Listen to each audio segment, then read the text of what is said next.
اللہ الرحمن الرحیم۔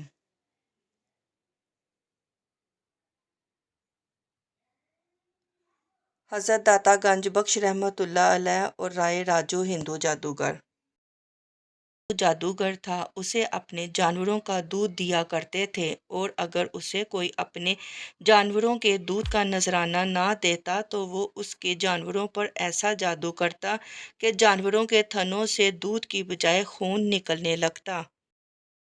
ایک دن ایک غریب بڑھیا تازہ دودھ کی مٹکی لیے جا رہی تھی۔ آپ رحمۃ اللہ علیہ نے آواز دے کر بلا لیا، یہ دودھ قیمت لے کر ہمیں دے جاؤ۔ اس نے کہا کہ یہاں سے چند قدموں کے فاصلے پر رائے راجو جوگی رہتا ہے اور اگر نہ پہنچایا جائے تو جانوروں کے تھنوں سے دودھ آنے کی بجائے خون آنا شروع ہو جاتا ہے۔ آپ نے تبسم فرما کر کہا کہ یہ دودھ ہمیں دے جاؤ تو تمہاری گائے کے دودھ میں خدا اضافہ کر دے گا۔ اس پر اس نے وہ دودھ آپ کی خدمت میں پیش کر دیا۔ آپ نے اس میں سے بقدر ضرورت نوش فرما کر باقی دریا میں پھینکوا دیا۔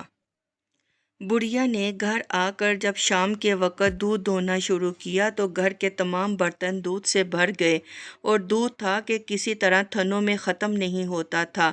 جب اس بات کی خبر اس کے ہمسایہ دیہاتیوں کو ہوئی تو سارے دن وہ بھی اپنی اپنی دودھ کی مٹکیاں لے لے کر آپ کے حضور میں حاضر ہوئے۔ آپ ہر ایک کی مٹکی میں سے تھوڑا سا دودھ لے لیتے اور باقی دریا میں پھینکوا دیتے۔ اس طرح ان سب کے مویشیوں کے دودھ میں بھی افزائش ہوتی چلی گئی، اور تمام گرد و نواح سے دھڑا دھڑ دودھ آنے لگا۔ انہوں نے رائے راجو جوگی کے پاس جانا چھوڑ دیا۔ جب اس کو اس بات کا علم ہوا وہ آپ کے پاس آیا اور کہا کہ تم نے ہمارا دودھ تو بند کرا دیا، اب کوئی اور کمال بھی دکھاؤ۔ آپ نے فرمایا، میں کوئی شعلہ گر نہیں بلکہ اللہ کا ایک عاجز بندہ ہوں، اگر تم میں کوئی کمال ہے تو دکھاؤ۔